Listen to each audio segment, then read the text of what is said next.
Bonjour et bienvenue à cette heure d'information syndicale de la CGT Maîtrise et Cadre de Paris Sud-Est, dédiée à l'analyse du projet Maintenir demain de réforme de la ligne managériale dans les infrapôles et plus spécifiquement à l'infrapôle Paris Sud-Est. La CGT veut peser sur les choix de la direction tant au plan national que dans les établissements. Au plan national, nous avons participé aux différentes CSP, table ronde avec les organisations syndicales, sur le projet Maintenir demain. Le projet a été présenté en pré-information au CSE régional Île-de-France et le sera prochainement au CSE national, où nous ferons valoir notre point de vue et nos revendications. Sur l'infrapôle Paris Sud-Est, nous avons demandé 2 audiences, donc l'une en janvier, l'autre au mois d'avril. De plus, à notre demande, la commission CSSCT a été pré-informée du projet. Avant d'aborder le point de vue de la CGT, un rapide résumé du projet, qui se divise en 2 grandes étapes. La première, c'est le passage d'unité monométier en unité mixte, là où elle n'existerait pas encore, donc sur Paris Sud-Est, sur Melun. Le deuxième élément a été résumé par la suppression des DPX. C'est un peu plus complexe que ça, donc le nouvel organigramme des unités mixtes est présenté à l'écran.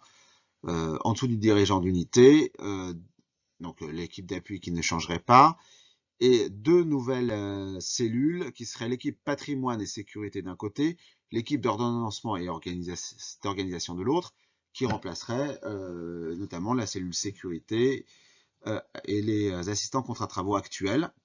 Donc voilà. Et directement, en lien avec le dirigeant d'unité, les collectifs de maintenance, c'est-à-dire les brigades, avec à leur tête un responsable d'équipe. Voilà. Donc, effectivement, il n'y a plus de DPX entre le dirigeant d'unité et le chef d'équipe. Il n'y a rien. Voilà. Les actuels DPX, assistants contrat de travaux, TO et TA, seraient répartis dans les différentes cellules patrimoine et sécurité ou équipe d'ordonnancement et d'organisation, sachant que pour les TO et TA, certains pourraient revenir dans les équipes comme responsables d'équipe. J'en parlerai tout à l'heure. La CGT, dans son projet global pour le faire, porte un projet d'établissement multi-activité et donc également d'unité multimétier. Le modèle de DPX, quant à lui, est à bout de souffle. Nous ne l'avions déjà pas défendu lors de sa création, et aujourd'hui, de réforme en réorganisation, les situations deviennent intenables. J'en prends pour exemple le droit d'alerte de la CGT de Paris Sud-Est sur la charge de travail des DPX, plus de 50 heures par semaine pour la grande majorité d'entre eux. Nous avions à l'époque émis de nombreuses recommandations qui n'avaient malheureusement pas été suffisamment prises en compte et leurs conditions de travail ne se sont pas suffisamment améliorées. Une réforme est donc nécessaire, mais pour la CGT, il y a des lignes rouges à ne pas franchir. Tout d'abord, dans ces nouvelles unités mixtes, le dirigeant d'unité et les chefs de cellule doivent être bivalents. Nous restons opposés à la polyvalence au niveau des agents, au niveau des brigades. La direction nous confirme qu'il n'y aura pas de polyvalence dans les brigades, que les cadres resteront par spécialisé, T, CCRN ou CDT, comme aujourd'hui. La bivalence existera pour les dirigeants d'unité et chefs de cellule. Néanmoins, étant donné le manque d'agents formés bivalents aujourd'hui, il y a un besoin très important de nouvelles formations qui ne pourront pas être satisfaites. La direction envisage donc des bivalences allégées, sans tenue de l'astreinte. Nous avons réservé notre position dans l'attente du détail de ces formations. Concernant les REC, à qui l'essentiel de la charge de travail des DPX pourrait être transféré, c'est un sujet qui nous inquiète beaucoup. Pour nous, certaines missions doivent rester du niveau cadre, congé, notation, pouvoir disciplinaire, entretien annuel. Au cours de l'audience, il nous a été confirmé que le pouvoir disciplinaire resterait au niveau du DU. Concernant les notations et entretiens, des réflexions sont en cours. L'ordonnanceur pourrait en prendre à sa charge une partie. De même que pour les congés de moyen et long terme, les congés à court terme restant à la main du responsable d'équipe.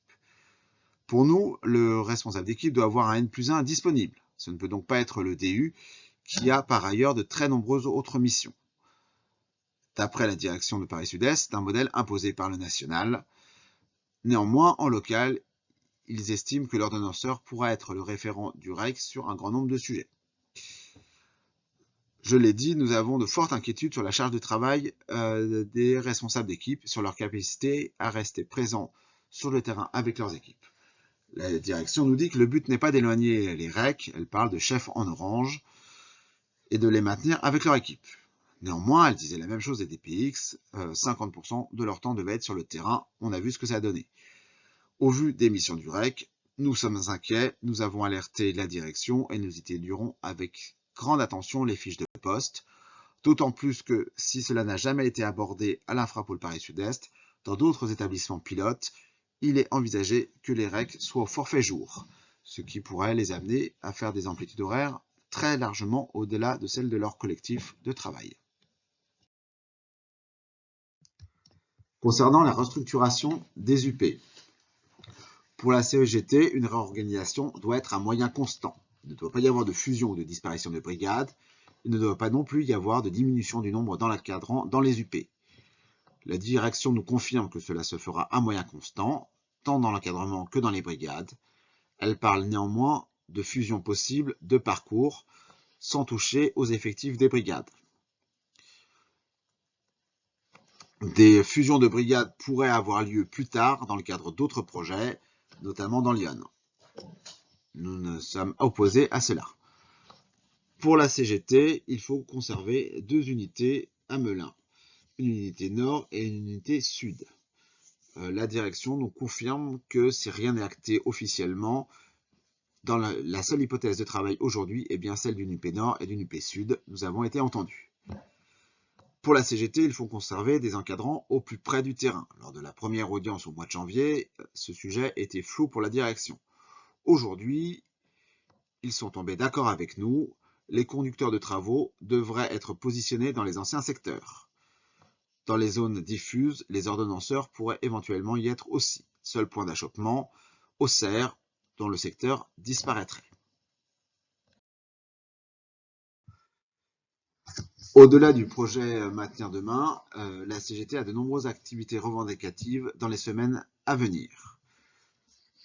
Le premier rendez-vous sera pour la défense des cabinets médicaux, notamment dans le cadre de la pandémie, avec un rassemblement le 18 mai à 10h30 devant l'Agence régionale de santé, puis devant Optime Service, les deux se trouvant à Saint-Denis. Le deuxième rendez-vous sera pour défendre la relance du fret, avec l'exemple du Perpignan-Rungis, qui impacte particulièrement Paris Sud-Est. Un rassemblement est appelé à 11h le 25 mai devant le ministère de la Transition écologique et des Transports.